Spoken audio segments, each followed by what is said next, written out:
দেখো এরপরে গেছে বাবা প্রতিদিন 4 ঘন্টা হাঁটেন, 7 দিনে তিনি কত ঘন্টা হাঁটেন? তাহলে বাবা প্রতিদিন কয় ঘন্টা হাঁটেন? 4 ঘন্টা। তো 7 ঘন্টা 7 দিনে হাঁটলে কি হবে? বেশি হবে। আমাদের এটা গুণন করতে হবে। তাহলে কীভাবে লিখব? এটা আমরা এভাবে লিখব যে বাবা একদিনে হাঁটে 4 ঘন্টা। তাহলে 7 দিনে হাঁটেন 4 গুণন 7, 4 সাথে 28, অর্থাৎ বাবা 7 দিনে 28 ঘন্টা হাঁটেন।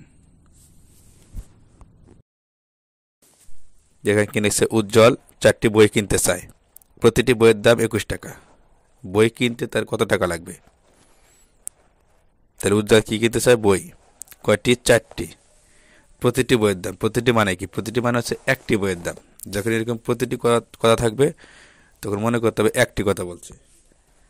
তাহলে আমরা এভাবে লিখব, একটি বইয়ের দাম কত? 21 টাকা। উজ্জ্বল কিনতে চায় কয়টি? 4টি।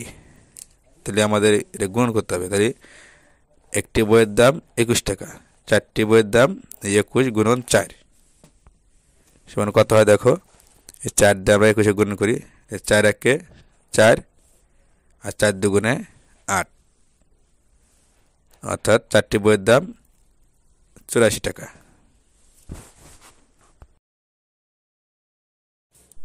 প্রিয় ভিউয়ার্স, দ্বিতীয় শ্রেণীর অঙ্ক বিষয়ে ধারাবাহিক ভিডিও পেতে আমাদের চ্যানেলটিকে সাবস্ক্রাইব করে রাখুন এবং আপনার মূল্যবান মতামত কমেন্টের মাধ্যমে জানিয়ে দিন। ধন্যবাদ।